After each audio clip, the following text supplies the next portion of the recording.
जोहार दोस्तों, मैं चंदालाल चकवाड़ा, कवि, साहित्यकार, पत्रकार और काश्तकार कोटा में निवास करता हूँ। वर्तमान में गांव में भी खेतीबाड़ी का काम संभाल रहा हूँ। आज मैं आपको स्वतंत्रता सेनानी बेरूलाल जी काला बादल के बारे में और उनके साथ बिताए समय के बारे में आपको अवगत कराना चाहता हूँ। काला बादल जी वैसे आज़ादी के अलग जगाने वाले तो बहुत सारे सेनानी हुए हैं, लेकिन सबके अलग अलग थी, जिनमें ज़्यादातर कवि हृदयी थे। ऐसे गीतकारों में जय नारायण व्यास, माणिकलाल वर्मा, विजय सिंह फतिक और हरिभाई किंकर जैसे अगली पंक्ति भी शामिल रहे थे। राजस्थान में हाड़ौती की धरती से ऐसे आज़ादी के दीवानों में से स्वतंत्रता की अलग जगाने वाला, अपने शौर्यचित क्रांतिकारी और ओजस्वी गीतों के माध्यम से जन जन को आंदोलित करने वाला एक नाम जो शीर्ष पर उभर कर सामने आता है, वो है बेरूलाल काला बादल। बेरूलाल काला बादल का जन्म हाड़ौती में उस समय कोटा जिला की तहसील छिपा बड़ौद के गांव थूमड़ा में 4 सितंबर 1920 को हुआ।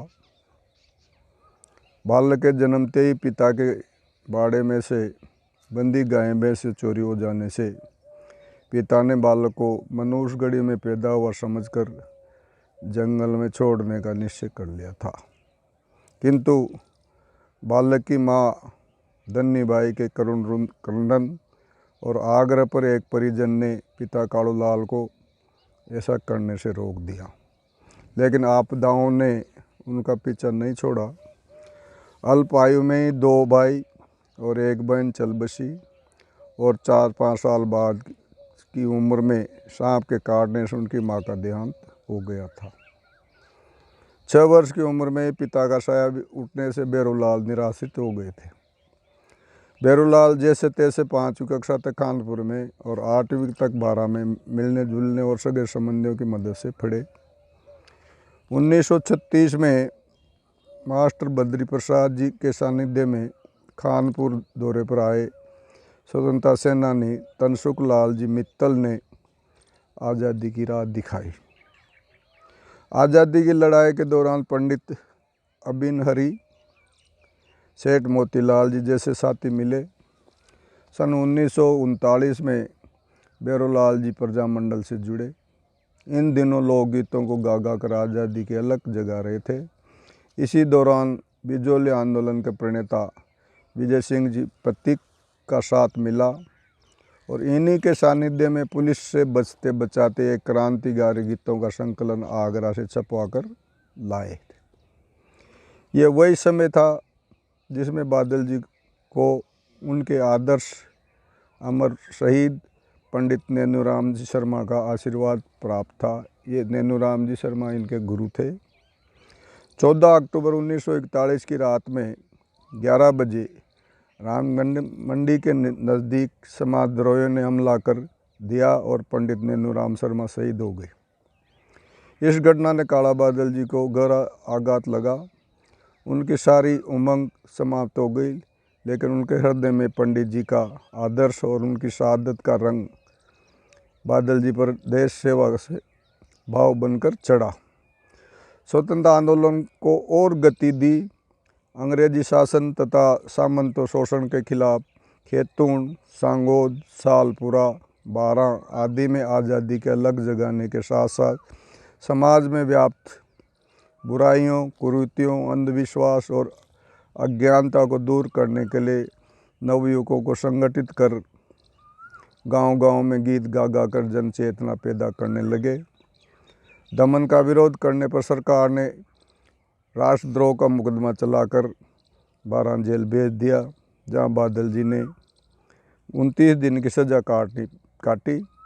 जेल में उन्होंने एक नाटक लिखा जिसका नाम था दुखी दुनिया। सन 1942 में बेंसरोडगढ़ में अज्ञातवास होते हुए भी सोते हुए लोगों को चेतना पैदा कर रहे थे। मार्च सन 1943 में बादल जी को दैनिक हिंदुस्तान टाइम्स के संपादक सत्यदेव विद्यालंकर जी से पत्राचार का अवसर प्राप्त हुआ। उन्होंने बाद में वनस्थली विद्यापीठ में गांधीवादी कार्यकर्ता का प्रशिक्षण लेकर 1943 में भील, कंजर, सांसी आदिवासियों के शैक्षिक और सांस्कृतिक विकास के लिए कार्य किया। आज़ादी की लड़ाई लड़ते लड़ते सन 1945 में इनका विवाह ज्ञानवती जी के साथ हो गया। सन 1945 में ही उदयपुर में आयोजित प्रजामंडल के सम्मेलन में आज़ादी का गीत काला बादल रे अब तो बरसा दे बढ़ती आग गाते गाते पंडित नेहरू ने बेरूलाल का नाम काला बादल रख दिया और ये नाम अमर हो गया। सन 1945 में ही जिला सीकर के नीम का ताना तहसील में के नया बास गांव चले गए। चौकीदार मीणों का ये गांव चोरों के गांव के नाम से प्रसिद्ध था। वहां के मीणों को जराइम पेशा एक्ट के अंतर्गत प्रतिदिन थाने में हाजिरी देनी पड़ती थी। काला बादल ने लोगों को सुधारने के साथ ही वहाँ स्कूल खोला, बच्चों और वयस्कों को शिक्षा का बीड़ा उठाया। इसी दौरान जयपुर सहित राजस्थान के अन्य क्षेत्रों में मीणों को संपर्क में आए। सन 1947 में देश आज़ाद हो गया।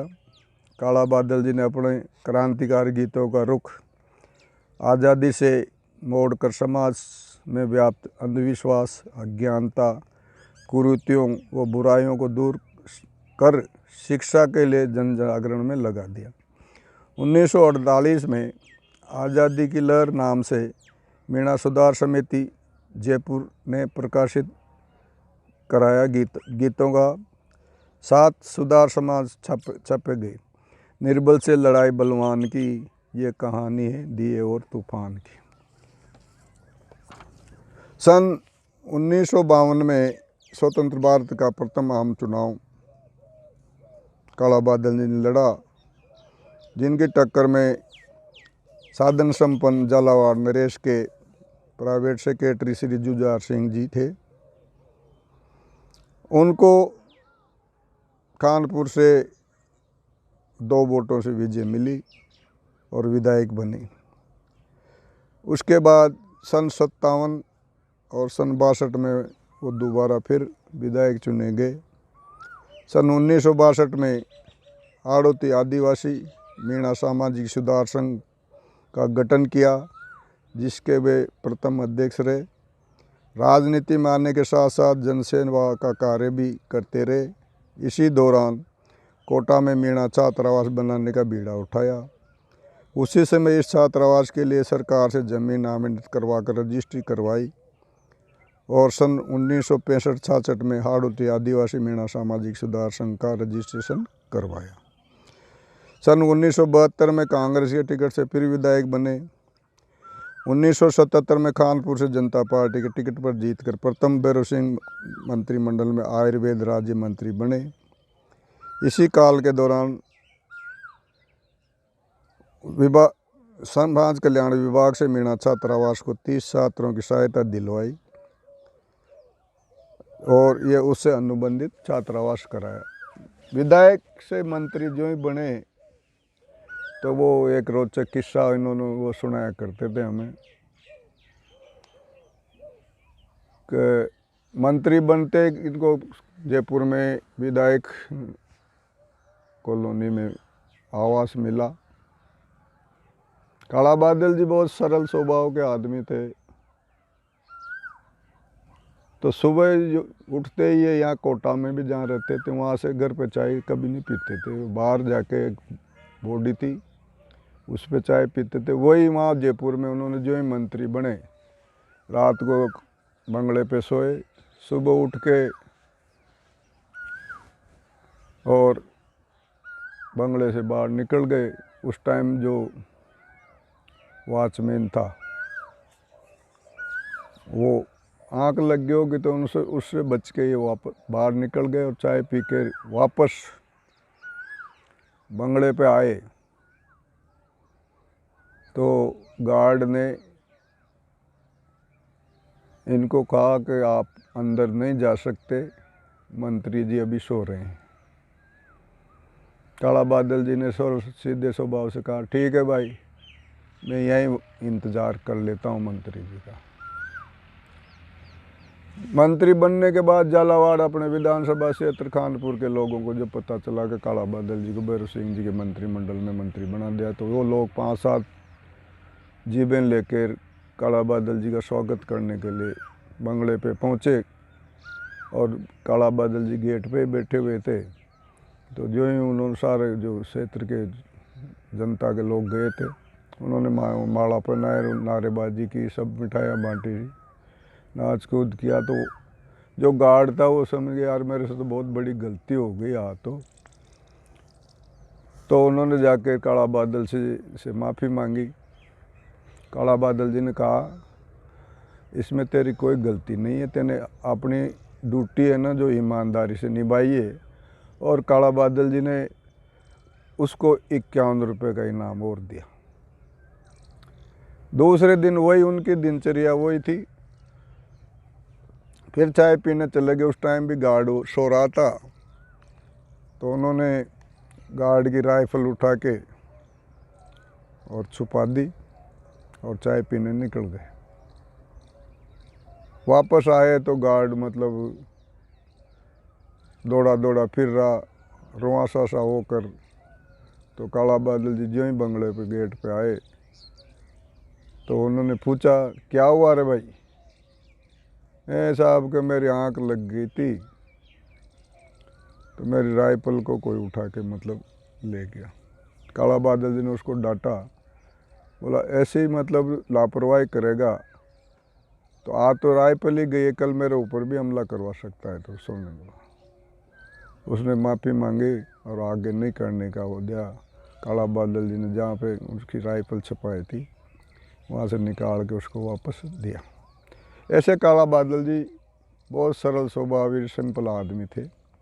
बादल जी 80 के दशक के उत्तरार्ध में सवाई माधोपुर, करौली, दौसा जिलों में स्वर्गीय बद्री प्रसाद जी दुकिया के साथ मिलकर समाज सुधार का सघन अभियान चलाया और माधोपुर, करौली, केला देवी के मेले में मीणा समाज के लोग जो गीत गा गा के नाचते थे वो उनको पसंद नहीं आया। तो उन्होंने उनको सुधारने के लिए कहा, अपने 2 लाइन 3 लाइन के गीत में उनको समझाया कि भोंडा गीत मत ना गाओ रे, अरे भोंडा गीत मत ना गाओ रे, उछल उछल कर कूद बासु इज्जत जावे रे। भोंडा गीत मत ना गाओ रे, उछल उछल कर कूद बासु इज्जत जावे रे।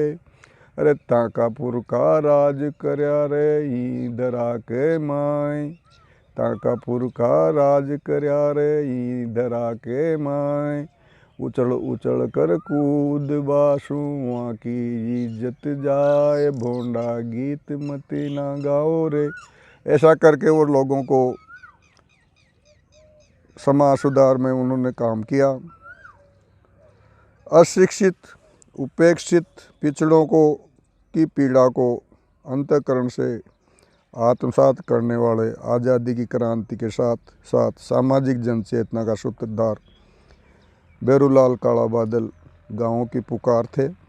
ऐसा कवि, समाज सुधारक, सच्चा राजनीतिज्ञ, जन जन की वाणी में बसने वाले ऐसे जीवट के धनी स्वतंत्रता सेनानी आज़ादी के 50वीं वर्षगांठ भी नहीं देख पाए। 20 अप्रैल 1997 के दिन अमरजन कवि स्वतंत्रता सेनानी पूर्व राज्य मंत्री और समाज सेवक श्री भैरूलाल जी काला बादल हमें छोड़कर और इस दुनिया से कूच कर गए। राजकीय सम्मान के साथ उनकी अंत्येष्टि मीणा छात्रावास छतरपुरा कोटा में की गई। उस टाइम मैं छात्रावास संचालन समिति का अध्यक्ष था। तो उनकी दाह संस्कार की वो चिता देखकर मेरा मतलब हृदय बहुत विद्वलित हुआ और मैंने एक श्रद्धांजलि गीत उस चिता को देखकर लिखा। उसके 2-3 लाइनें मैं आपको वो सुना देता हूँ कि काला बादल रे काई तो समा गयो तू बलती आग। काला बादल रे काई तो समा गयो बलती आग। छोड़ अकेला माने काई सोयो, छोड़ अकेला माने काई सोयो। चिर निंद्रा दे त्याग तारे बिन बाबा ओ ग्यारज श्यामा नाथ।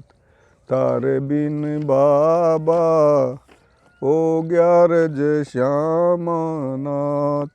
आजादी की गेल पचल तन गणी रे अलक जगाई। आजादी की गेल पचल तन गणी रे अलक जगाई। देश के खातिर दुख जेल्या अर जेल में रात बिताई। देश के खातिर दुख जेल्या अर जेल में रात बिताई। नाम अमर कर दो जननी को, नाम अमर कर दो मायड़ को। तनये गुदड़ी का लाल तारे बिन बाबा ओ ग्यारज श्यामा नाथ। अरे माँ की आँखें तरस रही तारा करबान दीदार। माँ की आँखें तरस रही तारा करबान दीदार। गाँव गलिया में ढूंढू तन मुँह सारा रे हाट बाजार। गाँव गलिया में ढूंढू तन रे मुँह सारा रे हाट बाजार। कहाँ डुल गयो रे मारा मसीहा, कहाँ डुल गयो रे मारा मसीहा। ए मारा सरताज तारे बिन बाबा ओ ग्यारज श्यामा नाथ। तारा नाम की जपा रे माला माँ सब दिन अर रात। तारा नाम की जपा रे माला माँ सब दिन अर रात। जीवन भर तन दुख जेल्या कर गीता की बरसात। ज्ञानवती तारा गम में रोवे, ज्ञानवती तारा गम में रोवे। तार तड़प रे मोहन लाल तारे बिन बाबा ओ ग्यारज श्यामा नाथ। जीवन भर तन सब कलियो करियो भागीरथी प्रयास। जीवन भर तन सब कलिए करियो भागीरथी प्रयास। आखिरी इच्छा रह गई दिल में तारे महिला छात्रावास। आखिरी इच्छा रह गई तारे महिला छात्रावास। पूरी करेंगा तारी मुरादा, पूरी करेंगा तारी मुरादा। बना के छात्रावास तारे बिन बाबा ओ ग्यारज श्यामा नाथ। काला बादल जी अंतिम समय में बताया करते थे हमें कि बेटाओं बालका को छात्रावास तो मन जैसे तैसे करके कोटा में बना दे। मागरी आखिरी इच्छा कोटा में लड़कियां को छात्रावास वो बुझा जे, क्योंकि आदिवासी समाज की लड़कियां कोटा में उच्च शिक्षा ग्रहण न कर पा रही। क्योंकि पहली बात तो किसान परिवारों के कोटा को खर्च न कर पा रहे और दूसरा अपनी बेटी के तय कोई अकेलो न छोड़ बचाओ। तो हमारी आखिरी इच्छा यह रहेगी कि कोटा में बच्चों को लड़कियों को एक छात्रावास हो तो समाज की जो पढ़ने वाली लड़कियाँ से वो शिक्षा का क्षेत्र में आगे बढ़े। काला बादल जी का स्वर्गवास के बाद वहाँ को स्मारक बनाने के लिए एक समिति बनाई, काला बादल स्मारक ट्रस्ट। उन ट्रस्ट ने काला बादल जी की स्मारक बनावारों की मूर्ति लगावा को बीड़ो उठायो। उन टाइम तत्कालीन कमिश्नर था भरतराम जी मीणा, उन्होंने मतलब इस स्मारक निर्माण में बहुत अच्छा योगदान दिया। ऐसे अधिकारी समाज में अगर हो जाएं तो ये समाज आज बहुत ऊंचे पहुंच जाए। उसी दौरान हमने काला बादल जी के सपने को साकार करने के लिए कोटा में भूमि छात्रावास के लिए भूमि तलाश की और यूआईटी में तत्कालीन पटवारी मुकुट बिहारी जी मीणा से हमने संपर्क किया। उनसे उनको बताया भाई काला बादल जी की आखिरी इच्छा थी कि कोटा में बालिका छात्रावास बने, तो आप हमें थोड़ी कोई ज़मीन सिवाय चक ज़मीन हो जिसको हम सरकार से मतलब आवंटित करवाएं छात्रावास के लिए। उन्होंने हमें छत्रपुरा में पॉलिटेक्निक कॉलेज के बगल में जगह बताई, 6.5 बीघा लगभग ज़मीन थी। उसके नक्शा ट्रेस तहसील से निकलवाए, मंडाना उप तहसील से, और मैंने खुद ने मेरे हाथों से एक आवेदन प्रार्थना पत्र ज़मीन आवंटन के लिए का ड्राफ्ट बनाया और उस ड्राफ्ट को लेकर हम तत्कालीन कमिश्नर भरतराम जी मीणा के पास गए और उनको हमने अब सारी स्थिति से अवगत कराया कि साहब काला बादल जी की आखिरी इच्छा थी कि बालिका छात्रावास कोटा में बनना चाहिए। उसके लिए हमने भूमि आवंटन के लिए एक हमारी जो मन अल्प बुद्धि थी उससे ये प्रार्थना पत्र तैयार किया है। आप इसमें थोड़ा सा जो भी कमी हो वो पूरी करके हमें इस मामले में सहयोग करें। भरतराम जी ने उसमें कुछ संशोधन किया और हम उससे कहा कि इसको दोबारा टाइप करके कल कोटा कलेक्टर, तत्कालीन कलेक्टर उस टाइम थे, उनको दे देना, मैं उसमें आगे फिर बात कर लूँगा। दूसरे दिन हमने जाके कोटा कलेक्टर को दी और छात्रावास की भूमि का मतलब वो फाइल आगे बढ़ी और काला बादल जी की मूर्ति के अनावरण के टाइम मुख्यमंत्री गहलोत जी से होना था। समाज के सभी बुद्धिजीवियों ने, जिसका अपना अपना संपर्क था, धारीवाल जी से और अन्य विधायकों से, सबने अपना अपना योगदान इसमें दिया और काला बादल जी की मूर्ति ना 2001 में काला बादल जी की मूर्ति के अनावरण के टाइम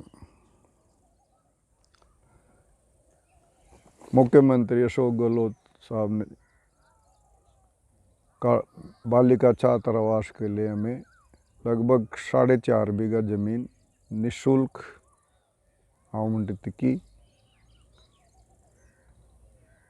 दूसरे दिन अखबारों में जो ही ये खबर आई कि मीणा छात्रावास को पॉलिटेक्निक के बगल में बालिका छात्रावास के लिए जगह आवंटित हुई है, तो लोग पुराने मतलब दस्तावेज स्टाम्प ले लेके मतलब कोर्ट केस करने की तैयारी करने लगे। बोला ये तो हमें जागीर में मिली है, किसी ने कहा हमें बख्शीश में मिली है। 3-4 साल तक न्यायालय में केस चला और 2005 में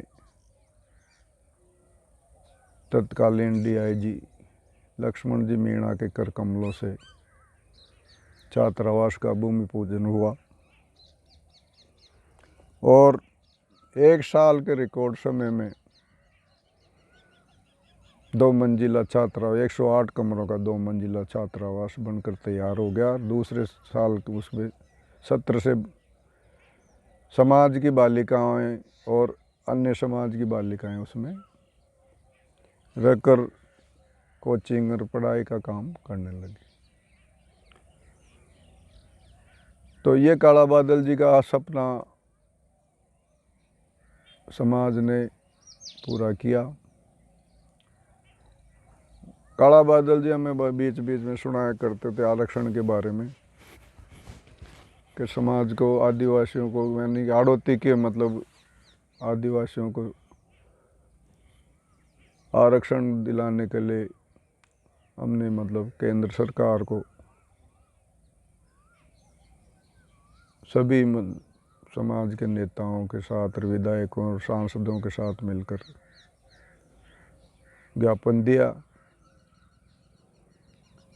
जिसमें मतलब भीम सिंह जी एडवोकेट भरतपुर, लक्ष्मी नारायण जी जरवाल साहब, काला बादल जी, गुलाब चंद जी गोटवाल,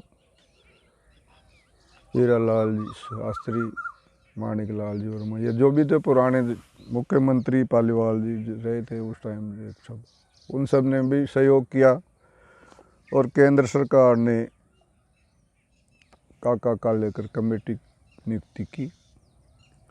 वो कमेटी ने मतलब राजस्थान का दौरा किया, पूर्वी राजस्थान, अलवर साइड, जयपुर साइड का दौरा के दौरान लक्ष्मी नारायण जी जरवाल साहब कमेटी के साथ उन्होंने गांव-गांव का वो सर्वे करवाया। आड़ोती से काला बादल जी बताया करते थे कि मैंने काका लेकर कमेटी को बेंस, रोडगढ़, डाबी और इधर के क्षेत्र को बताया जहाँ मतलब मेढ़ाओं की और बिलों की हालत बहुत बुरी थी। वो स्थिति देखकर समिति ने भी मतलब अपनी रिपोर्ट केंद्र सरकार को भेजी, जिसमें यह जताया कि मतलब आदिवासियों को और मेढ़ों को भी आरक्षण मिलना चाहिए, इनकी स्थिति बहुत कमज़ोर है। समिति की मतलब रिपोर्ट के आधार पर केंद्र सरकार ने 1956 में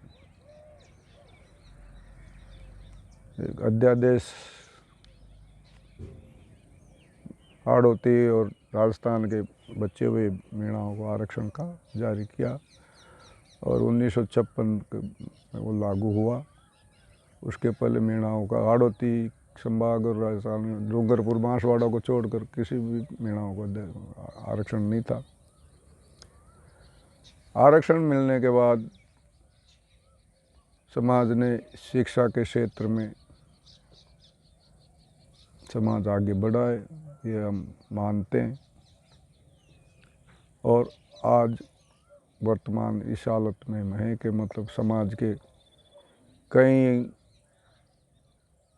गांवों से और कई जिलों से IAS IPS अधिकारी पूरे भारत में आज समाज का नाम रोशन कर रहे हैं। तो ये अगर हमारे स्वतंत्रता सेनानी राजा जी समाज सेवक नहीं करते तो आज हम आरक्षण से वंचित रहते। तो मैं बार बार ऐसे उनको स्वतंत्रता सेनानियों को, लक्ष्मी नारायण जी जरवाल साहब, काला बादल जी को नमन करता हूँ को उन्होंने अपने अथक प्रयास, अपनी ज़िंदगी समाज के लिए न्यौछावर कर दी। और मैं तो वर्तमान में जो भी हैं समाज सुधारक, विधायक, सांसद जो भी हैं, उनसे भी यही अपेक्षा करूँगा कि समाज ने आपको दिया है तो आप समाज को भी दो। यही मैं सबसे निवेदन करना चाहता हूँ। काला बादल जी अमर रहे। समाज के 2 स्वतंत्रता सेनानी मुख्य थे, जिनमें लक्ष्मी नारायण जी जरवाल साहब सीनियर थे काला बादल जी से, और काला बादल जी उनसे जूनियर थे। और ये दोनों ने मिलके मीणा सुधार समिति को जयपुर में मतलब बनाई थी, जिसमें पहले अध्यक्ष जरवाल साहब थे और काला बादल जी भी उस समिति के थे, उसमें कम से कम 18-20 लोगों की एक समिति थी जिन्होंने समाज में जो जयपुर रियासत में जो जराइम पेशा कानून लगा रखा था उसका विरोध और उसको मतलब ख़त्म कराने के लिए जयपुर अलवर में समय समय पर आंदोलन किया इन्होंने, जयपुर में चौपड़ पर